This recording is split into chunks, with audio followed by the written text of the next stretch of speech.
Hello everyone and welcome to the Sims lore. Today, we're not looking at a family in particular, but we will be exploring Sims illnesses throughout all Sims games. I was interested in making this video anyway at some stage, but in light of everything that's been happening, I thought to upload this now.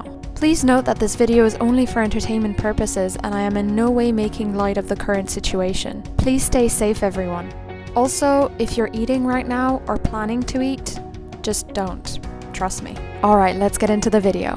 Let's start off with the first Sim game. The very first Sim illness was introduced in The Sims Living Large, the Sims first expansion pack. The disease is called guinea pig disease, and your Sim can catch it from being bitten by a guinea pig in a dirty cage or from Sims who are already infected. If left untreated for a long period of time, the infected Sims will die. To properly treat this disease, Sims should rest at home from work or school. You can also treat this by purchasing the Forgotten Guinea Pig painting. This will cure the disease within 16 Sim hours. The player can also opt for making a cure. This looks like a white potion and can be crafted on the concoctation station.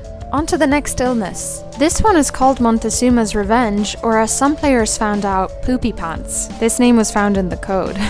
The illness comes with the Vacation expansion pack in The Sims. Okay, so this one kind of speaks for itself. Montezuma's Revenge, or, you know, the other name for it, is a type of food poisoning that your Sim can pick up from eating at the buffet if they have low hygiene. Symptoms are basically, well, Sims will be spending a lot of time in the bathroom. Okay, now onto the mystery illness. Apparently, this one was included with The Sims Unleashed, and its symptoms are similar to that of the guinea pig disease, but the Sim doesn't get it from the guinea pig. This one is tricky because it doesn't have a presence in the game's code. Some say it's a bug or a glitch. I just think it might be players confusing the guinea pig disease spread through Sim-to-Sim contact. What do you guys think? Okay, so this next illness, or rather mental health problem, is a nervous breakdown. This came with the Sims Superstar expansion pack. The symptoms are losing comfort, fun, and bladder, and breaking down. This happens if your famous Sim has multiple career failures in Studio Town, triggering extra unwanted attention and appearing on the tabloids shortly after. Okay, now let's look at The Sims 2. Illnesses in The Sims 2 feature more symptoms than the ones in the first Sim game. Sims can still die from certain illnesses if they remain untreated. Babies and toddlers can't get sick, and children will be taken away by social workers if they are close to dying. The best way to treat illnesses is with resting. Similar to the first Sims game, in The Sims 2, medicine can be made with a biotech station to cure illnesses. If Seasons is installed, you can also cure Sims by making fresh orange juice. And if free time is installed, Sims with a family aspiration can purchase the Grandma's Comfort Soup aspiration benefit, allowing Sims to cook a special soup recipe which also cures illnesses. In The Sims 2, if your Sim is ill, they can call in sick to work. If they're faking it, they can lose job performance or even get fired. So let's look at all the illnesses. First up is the common cold. Sims can mostly catch a cold when they come back from school or work. They are highly contagious, and if left untreated, they become pneumonia after 10 Sim days. The symptoms are sneezing and coughing fits. Similarly, pneumonia has the same symptoms, except it can decrease energy very rapidly, causing a Sim to faint. If pneumonia is left untreated, a Sim can die. Okay, now on to the flu. Sims can get the flu, again by going to work and or school, and if they go near cockroaches and try to stomp on them. If you guys remember, I mentioned that when the Beaker household is first played, Nervous Subject and Loki always try to go stomp cockroaches that spawn by their fridge, which will always give them the flu. The flu is highly contagious and deadly if untreated for long periods of time. Interestingly, evil witches and exterminators are immune to the flu. Symptoms include diarrhea, coughing fits, and huge drops in energy and fun.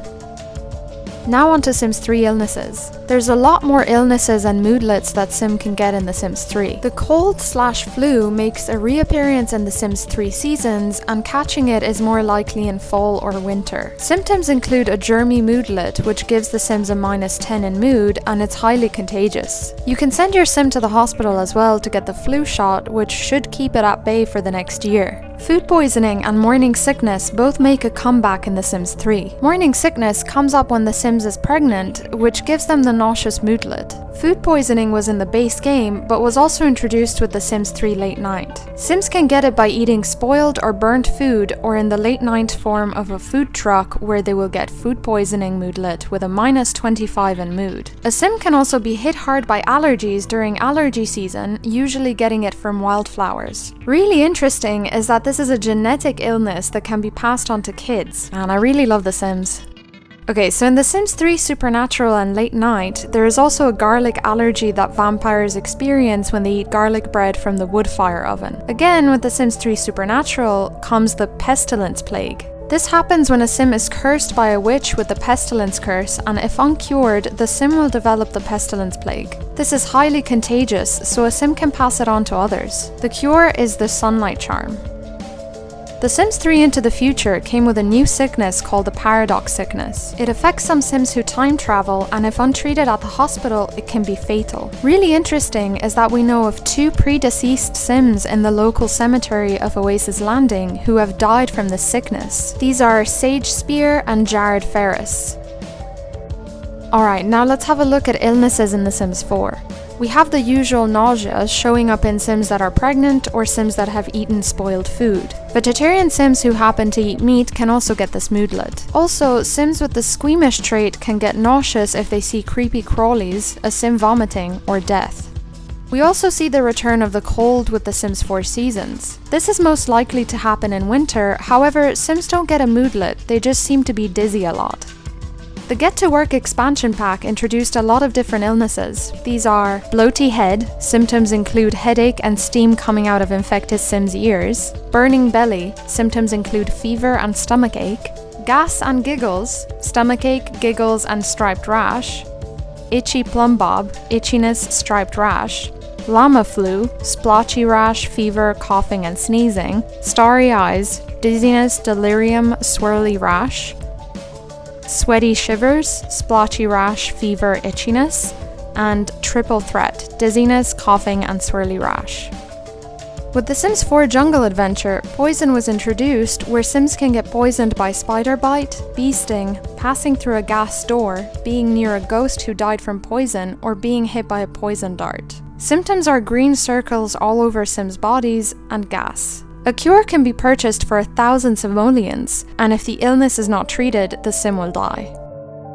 The Sim 4 Dine Out brought food poisoning. This time, the affected Sim can make a call and report the incident and get a small sum of money if successful. In The Sims 4 My First Pet Stuff, the guinea pig disease called rabid rodent fever was brought back from the Sims living large. Contracting the illness is the same as the Sims living large, which is being bitten by a pet rodent living in a dirty cage. The symptom is an uncomfortable moodlet. Sims who start dying from this will start scratching their head like rodents, foam at the mouth, and fall to the ground, their ghost appearing in a rodent outfit.